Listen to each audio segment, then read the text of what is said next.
जहाँ तक उनके जायज़ मामलात हैं, मुश्किलात हैं, उनको उभारने का कोई तो तरीका होना चाहिए।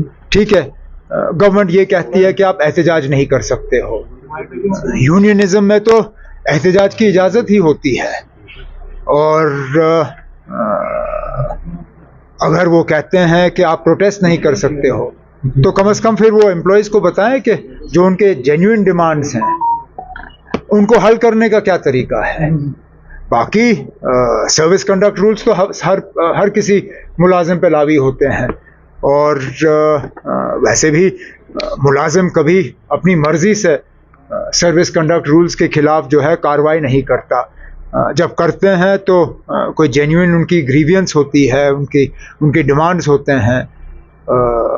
इस गवर्नमेंट का तो किसी के साथ तालमेल है नहीं, और जहाँ तक सुनने में आया है मुलाजमों के साथ भी नहीं है।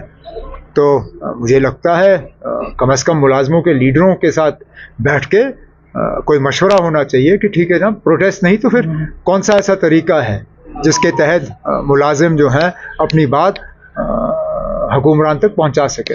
और क्या उमर साहब, रोड बन गया है केव तक, जो हजारों वहाँ पे पोनी वाले हैं, उनका क्या होगा, कैसे देखते हैं आप?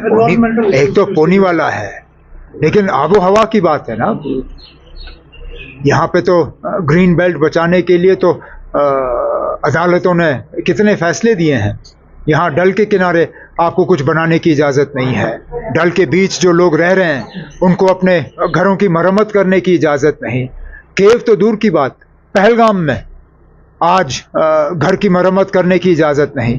गुलमर्ग में कितने लोगों के काम रोक दिए गए हैं। इसी तरह सोनमर्ग में बने हुए स्ट्रक्चर जो हैं उनको उन पे रोक लगी हुई है एनवायरनमेंट के वजह से। तो मुझे ये बताइए ना, अब अगर के डल का बचाव करना है, अगर गुलमर्ग को बचाना है, पहलगाम को बचाना है, सोनमर्ग को बचाना है, तो क्या अमरनाथ गुफा के पास क्या वहाँ एनवायरनमेंट को बचाना हमारी जिम्मेदारी नहीं बनती है? और सालों साल से यात्रा चलती आई है, आज गाड़ी लेने की क्या ज़रूरत है? यात्रा में ना थोड़ी सी तकलीफ उठाना, ये तो उसमें एक तरीका बना हुआ है। मिसाल के तौर पे जब हम हज पे जाते हैं, जब हम तवाफ़ करते हैं, तो क्या गाड़ी में बैठ के करते हैं? पैदल करते हैं। इसी तरह जब माता वैष्णो देवी की यात्रा होती है, दर्शन करने आते हैं लोग, बहुत से ऐसे लोग हैं जो गाड़ी पे, पिट्ठू पे या किसी और चीज़ पे बैठने के लिए तैयार नहीं होते। वो कहते हैं हमारी यात्रा तब तक मुकम्मल नहीं है जब तक हम पैदल ना जाएं।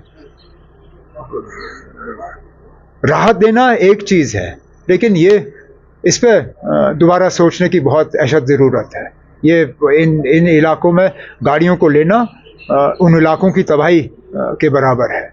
बाकी यात्रा और यात्री हमारे कंधों पे, जब से ये यात्रा शुरू हुई है, कश्मीर के लोगों ने अपने कंधों पे इन यात्रियों को उठा के गुफा पे ले गए हैं। आज भी करेंगे, कल भी करते आएंगे, लेकिन हमारी आबो हवा से इस तरह खिलवाड़ करना ये अच्छी बात नहीं है। उमर साहब, जो सुप्रीम कोर्ट में 370 की हियरिंग लगभग 2 महीने हो रही है, आप कब एक्सपेक्ट कर रहे हैं कि वो जुटाएंगे? जब चीफ जस्टिस साहब और उनके जो 4 जज उनके साथ हैं, जब वो किसी नतीजे पे आएंगे तो अपना फैसला सुनाएंगे।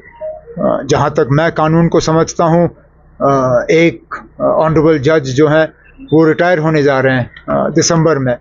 उनके रिटायरमेंट से पहले फैसला सुनाना ज़रूरी है, क्योंकि अगर फैसला सुनाने से पहले वो रिटायर हो गए तो ये सारा सिलसिला जो है ये ख़त्म हो जाता है, और हियरिंग्स जो हैं वो दोबारा शुरू करने होंगे। हम तो यही उम्मीद कर रहे हैं कि दिवाली की छुट्टियों के बाद और जस्टिस कौल साहब के रिटायरमेंट से पहले सुप्रीम कोर्ट जो है अपना फैसला सुनाए, और हम अभी भी इंसाफ की उम्मीद लगाए बैठे हैं। सर, इंडिया अलायंस के वजूद से पहले ही यहाँ पर रिफ्ट काफ़ी ज़्यादा देखा जा रहा है। उसमें अखिलेश यादव ने काफ़ी ज़्यादा क्रिटिसिज्म यहाँ पर कांग्रेस को किया है। How do you see that development sir? अगर इंडिया अलायंस को स्टेट इलेक्शंस में सीट शेयरिंग का नहीं करना था तो पहले से ही साफ कर देते। मैं इन मीटिंगों में शरीक हुआ हूँ, हर मीटिंग में मैंने हिस्सा लिया।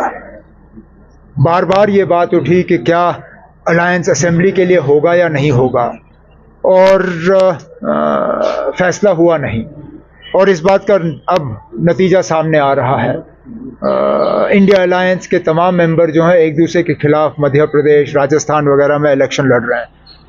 कांग्रेस ने यहाँ तक कहा कि ये इंडिया अलायंस सिर्फ पार्लियामेंट इलेक्शन के लिए है।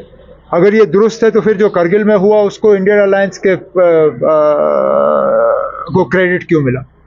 उसका तो इंडिया अलायंस से फिर कोई लेना देना नहीं था। मैं तो चाहूँगा कि ये 5 जो रियासत हैं इनके इलेक्शन ख़त्म हो जाएं तो जल्द से जल्द इंडिया अलायंस को बैठ के जो थोड़े से मुश्किलात आए हैं, परेशानियां आई हैं, जो थोड़े से रिश्तों में खटास आई है, उसको दुरुस्त करें ताकि आगे अप्रैल मई में जो पार्लियामेंट इलेक्शन होने जा रहे हैं उसमें हमारी परफॉर्मेंस जो है वो ठीक रहे। ओके, चलिए ना ये